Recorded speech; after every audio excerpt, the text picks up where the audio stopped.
మీ అందరికీ కథ చెప్తా ఛానల్కు స్వాగతం. నా పేరు శారదా ప్రభల. ఒక దేశంలో ఒక రాజుగారు తన ప్రజలు బాగా బద్ధకస్తులుగా ఉండడం ఆయన గమనించాడనమాట. దేశంలో ప్రజలు ఇంత బద్ధకంగా ఉన్నారేంటి, అసలు ఏమి పట్టించుకోకుండా, అసలు ఎవరికి ఏం జరుగుతోంది, ఎవరికైనా హెల్ప్ చేయాలా, ఎవరికి ఏం ఇబ్బంది కలుగుతుందో అవేం పట్టించుకోవడం లేదు, ఏదో వాళ్ళ పనులు వాళ్ళు చేసుకుంటూ పోతున్నారు అనేసి ఆయన గమనించాడనమాట. గమనించి ఆయన ఏం చేశాడంటే తన భటుల్ని పిలిచి ఒక రాత్రి వేళ రోడ్డుకి మధ్యలో ఒక పెద్ద రాయి, చాలా పెద్ద రాయి, అంటే కొంచెం తోయడం కష్టమే, అలాంటి ఒక రాతిని పెట్టించాడనమాట రోడ్డు మధ్యలో. అలా పెట్టించి ఆయన ఏమన్నాడంటే, ఈ రాయిని ఎవరైనా తోయడానికి అట్లా ప్రయత్నిస్తే నాకు చెప్పండి.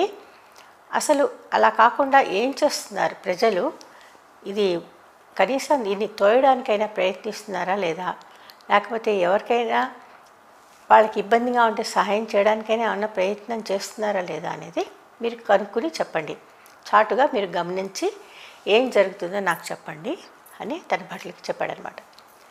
సరే, రాత్రి వేళ ఇది పెట్టారు కదా, మొన్నాడు అక్కడ ప్రజలందరూ బయటికి వస్తారు కదా, పొద్దున వచ్చి మామూలుగా తిరుగుతున్నప్పుడు వీధిలో అడ్డంగా ఇలా పెద్ద రాయి అడ్డంగా కనబడింది.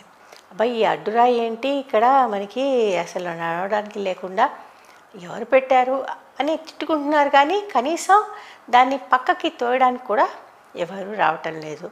అలాగే దాని చుట్టుపక్కల నుంచి అలాగ పక్క నుంచి వెళ్ళిపోతున్నారు, కానీ ఇది కనీసం పక్కకి తోయడానికి కూడా ఎవరు రావట్లేదు. అట్లా ఎవరి దారిన వాళ్ళు అలాగా వెళ్తున్నారు. ఇంకా కొంతమంది ఏమిటి ఇలా అడ్డం పెట్టారు, ఏమైనా సరే రాజుగారికి మనం కంప్లైంట్ చేద్దాం, రాజుగారికి ఈ రాయిని తీసేయమని చెప్తాము అంటున్నారు. ఏదో నలుగురు పట్టి పక్కకి జరిపితే నిజంగానే ఆ రాయి పక్కకి వెళ్ళిపోతుంది, అందులో ఆశ్చర్యం ఏం లేదు. కానీ ఎవరు ఆ మాత్రం కూడా అలా ఆలోచించట్లేదు. అంటే మనకెందుకులే, ఎవరో చూసుకుంటారు అన్న ఒక బద్ధకం అనమాట, పట్టించుకొని తనం అదనమాట. అది గమనించి భటులు ఏం చేశారంటే రాజుగారి దగ్గరికి వెళ్ళి, మహారాజా, ప్రజలందరూ ఈ రకంగా ప్రవర్తిస్తున్నారు, ఎవరు పొరపాటున కూడా దాన్ని పక్కకి తోయడానికి కానీ కనీసం ప్రయత్నం కూడా చేయట్లేదు అని చెప్తే పాపం రాజుకి చాలా బాధ అనిపించింది. ఎందుకు మనుషుల్లో ఇంత బద్ధకం వచ్చేస్తోంది అని అనిపించింది అనమాట ఆయనకి. సరే, చూద్దాం అనుకున్నారు. చివరికి ఒక ముసలావిడ అనమాట, ఆ ముసలావిడ ఆ రోడ్డు మీదుగా వెళ్తుంటే ఆవిడ ఈ రాయిని చూసింది.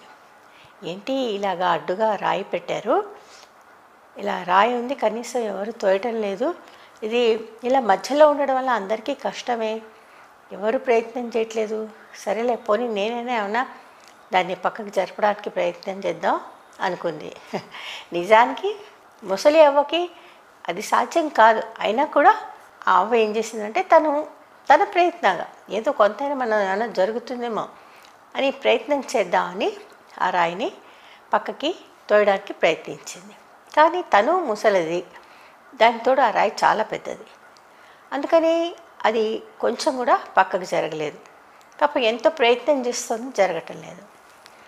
ఎవరు కూడా ఆ పక్క నుంచి వెళ్ళిపోతున్నారు, కానీ కనీసం ఆ ముసలవ్వకి సహాయం చేద్దాం, ఇంత ముసలావిడే ఇలాగ రాయిని పక్కకి తోయడానికి ప్రయత్నిస్తుంటే మనం ఇలా ఊరుకోవడం ఏంటి, ఆవిడకి సహాయం చేస్తే ఆ పక్కకి జరుగుతుంది కదా అన్న ఆలోచన ఎవరికీ లేదనమాట. ఎవరు పట్టించుకోకుండా అలా వెళ్ళిపోతున్నారు. అది చూసి ఈ భటులు చాటుగా వాళ్ళు గమనిస్తున్నారు కదా, వాళ్ళు పరిగెత్తుకుంటూ వచ్చి, అవ్వ, నువ్వు ముసలిదానివి కాబట్టి నువ్వు ఈ రాయిని పక్కకి జరపలేవు, మేము కూడా నీకు సహాయం చేస్తాం అని వాళ్ళు ఏం చేశారంటే ఆవకి పక్క నుంచి ఆవతో పాటు వాళ్ళు కూడా తోశారనమాట.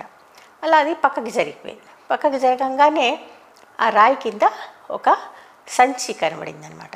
ఆవ అది చూసి అంది కదా, బాబు, ఇది సంచి ఏదో దీని కింద ఉన్నట్టుంది, ఇది తీసుకోండి మీరు అని ఇచ్చేసింది. అప్పుడు వాళ్ళు అన్నారు కదా, అవ్వ, ఇది నిజంగా నీకు చెందాల్సింది, ఇది నీకే, నువ్వు తీసుకో అంటే, అయ్యో అదేంటి నాకెందుకు బాబు అంటే, లేదు నువ్వు ఒకసారి దాన్ని తెరిచి చూడు, నీకు తెలుస్తుంది అన్నాను అనమాట. అలా బట్టలు అనేటప్పటికీ అవ్వ ఏం చేసినంటే ఆ సంచి తెరిచి చూసేటప్పటికీ ఆ సంచి నిండా బంగారు కాసులు ఉన్నాయి. అయ్యో ఇదేంటి ఇన్ని బంగారు కాసులు ఉన్నాయి అంటే అందులో ఒక చిన్న చీటీ, ఒక చిన్న పేపర్ అనమాట. పేపర్ మీద ఇలా రాసుంది, ఎవరైతే ఈ రాయిని పక్కకి తోయడానికి ప్రయత్నిస్తారో వాళ్ళ కోసం ఈ డబ్బు పెట్టబడింది అని రాజుగారి ముద్ర వేసిన ఒక పేపర్ అనమాట. అది కనబడింది ఆ సంచిలో. అప్పుడు వాళ్ళు చెప్పారు, ఇది నువ్వు నీ వంతుగా నువ్వు ఏదో రకంగా నువ్వు ఎంత చేయగలవు అని ఆలోచించకుండా నువ్వు ప్రయత్నం చేసావు కాబట్టి నీకు చెందాలని మా రాజుగారు చెప్పారు. కాబట్టి ఈ సొమ్ము నీదే అవ్వా అని వాళ్ళు చెప్పారు. చుట్టూ ఉన్న ప్రజలందరూ పరిగెత్తుకుంటూ వచ్చి చూసి, అయ్యో మనం కనీసం ఈ ఇలాగా ప్రయత్నం చేసినా బాగుండేదే అని వాళ్ళు అప్పుడు వాళ్ళకి సిగ్గు అనిపించింది. ఒక ముసలావిడ చేసిన పని కూడా మనం చేయలేకపోయామని వాళ్ళు తెలుసుకున్నారనమాట. అదరా కొంచెం కూడా అసలు ఏంటి మనం ఇంత బద్ధకంగా ఉండడం అవసరమా? ఒక బద్ధకం లేకుండా చేయాలంటే ఏం చేయాలి? ఎవరికైనా ఎలా సహాయం చేయొచ్చు? మన వల్ల ఇంకోటికి ఇబ్బంది కలగకుండా, మనకి ఇబ్బంది కలగకుండా మనం ఉండాలి అంటే ఆ బద్ధకాన్ని వదిలేయాలి. ఎవరిటి పోతే మనకి అనుకున్నాం అనుకోండి, అప్పుడు ఎవరికి లాభం ఉండదు. మనము నష్టపోతాం, ఎవరికి కూడా లాభం కలగదు. అందుకని మనం ఎప్పుడు బద్ధకం లేకుండా ఉండాలరా, అది మనం తెలుసుకోవాలి. సరేనా?